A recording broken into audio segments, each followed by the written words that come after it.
me, mister, do you have the time? Are you so important that it stands still for you? Hi Chia, Excuse me, thanks for agreeing to mister, do this interview. lend me Could you your start by ear. telling us a little bit about yourself? What actually brought you to London? Hi, my name is Chia. Chia Swan Chong, but my friends in London call me Chia.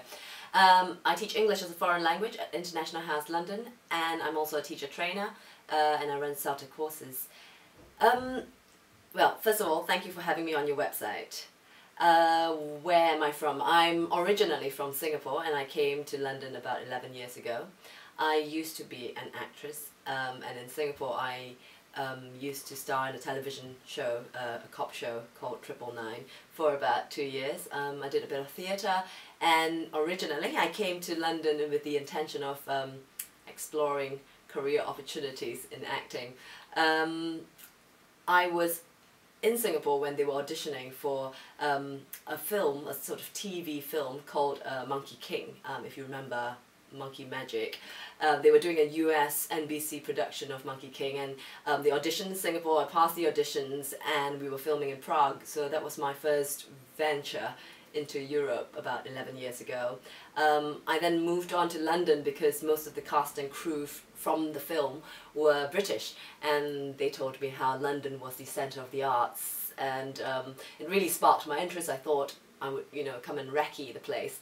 The moment I stepped into London, I almost fell in love with it immediately.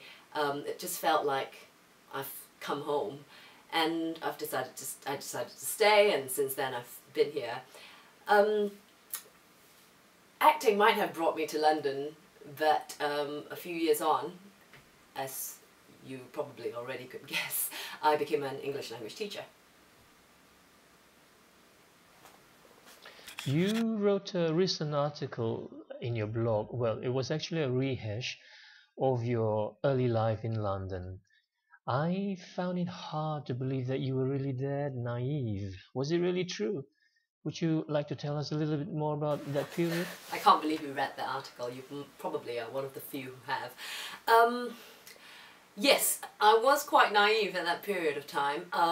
Perhaps the article itself was a bit of an exaggeration, but when the newspaper approached me to write that article, I think that one of the points that I was trying to make was the fact that we're very privileged in Singapore to have an amazing education system, and despite that, we are quite sheltered from the rest of the world. For those of you who don't really know about Singapore, we are a country about this small, 25 by 65 kilometers in size, with about 5 million inhabitants. We used to be a British colony, and after the British left us and the Malaysians left us, we became an independent city-state. And at that time, I think the government made it a point to emphasize education in order for us to exploit the human resources that we had. So education became a huge priority, and I would say most Singaporeans of my generation are extremely well educated. Despite that, what's not in the books perhaps is a bit of a different story, and being from the pre-Google days, as someone commented on my blog, there were a lot of things about the world that I didn't know back then, which makes teaching a wonderful, wonderful job, because I find myself learning new things about not just teaching or methodology or language, but I find myself learning new things about different countries, different cultures, every single day of my teaching career. So yes, to answer your question, I was quite naive back then, probably still quite naive today, but I think teaching is a great way to just keep learning. Now, you were an actress before you became a teacher. Why? Was it circumstances that instigated this change, or did you find your calling? Yes, I was a television and theatre actress before I became a teacher. I came to London because I wanted to explore opportunities in the acting industry, but the main reason why I became an actress, it sounds really poncy now, but the main reason why I became an actress is because I wanted to give meaning to life. I wanted to say something to people that actually meant something, that would make a change to how they saw the world. And while I was trying to get acting jobs in my early days in London and working in a pub to pay the bills, one of my punters customers at the pub came up to me and said, you know what, you make a really good English teacher. And at that point I started to teach English mainly to pay the bills. But as I started teaching, I realized that it gave me exactly what I wanted through acting. It allowed me an opportunity to make a point, to show people how language affects communication, therefore how it affects our day-to-day lives. It allowed me to give meaning to things, and today I think, yes, it was my calling in that sense. I could do a lot more with teaching than I could ever dream of with acting. Do you think your acting experiences helped you in the classroom? Yes and no. Yes, because as an actress, or an ex-actress, I think it was quite important to learn to be comfortable talking in front of big crowds as a theatre actress. But more importantly, it's about being able to communicate meaning and feelings and emotions with gestures, with your eyes, with body, and being very comfortable in that. And that has definitely helped check meaning, convey meaning to my students. No, because it makes you quite the performer in the classroom, and it becomes all about you. And as we know, in the communicative era of teaching, it's not about being teacher-centered, but about being student-centered. So I struggled with that quite a bit at the beginning, but I remember during my CELTA when I watched one of my ex-colleagues teaching, and he was just so not the performer. He handed over to students lots, he allowed them that autonomy to speak, to practice, and guided them and scaffolded them along the way. And watching him made me realize what teaching was all about, and there began my journey of trying to be less the performer and more the mediator, I suppose. Your first job as a language teacher was at Kellen's, right? Wasn't it difficult to get a job being a foreigner? Wow, Kellen.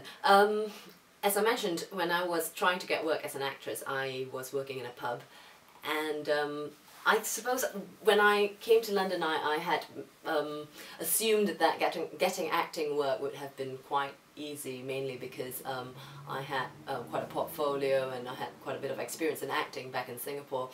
But of course, when I came to London, I realised that the city was filled with very qualified and extremely skilled actors and actresses. So I started working in the pub, and one of my customers said to me, why not teach English? You would make quite a good English teacher. So he got me a job at Kellen. I did a 1-week training program, and I stayed in Kellen for a year and a half teaching English. Although Kellen does have quite a reputation in the industry for being quite dogmatic and methodologically unsound, in that it follows a very old-fashioned style of behaviourist teaching. Having said that, Kellen did teach me a lot about pedagogic grammar, about how to relate to learners, and how to see things from their point of view. It taught me everything in my early days of teaching, I would say. So I wasn't a qualified teacher back then, but it was what made me realise that I actually do love this job, and I do love being with the students, and that actually propelled me to go on and do my CELTA at International House London. Being a foreigner is not easy in London, and especially difficult if you're an English teacher. What my biggest fear probably is the first day of any lesson, where you walk into a classroom and you have certain students looking at you, and you're thinking that they're thinking, I've paid all this money to come to London, and I've got a teacher who hardly looks English, or perhaps doesn't even sound English at all. Having said that, perhaps, could I say the proof is in the pudding? After a lesson or so, I would like to think that my students feel like they're getting something out of the lesson, that their aim, which was to improve their English, is being achieved, that I am helping them to communicate better in the language. I also think that perhaps some people often say to me, why do you have a slight sort of English accent, and what happened to Singlish, what happened to your Singaporean accent? And this whole debate about identity and accents would ensue. It would be very, very difficult if I had kept a Singaporean accent and tried to teach English in London. And it would have been very difficult trying to get acting work with a Singaporean accent as well. So rather than just the fact that I'm a foreigner as such, I think the way I speak is a bigger issue in terms of English language teaching.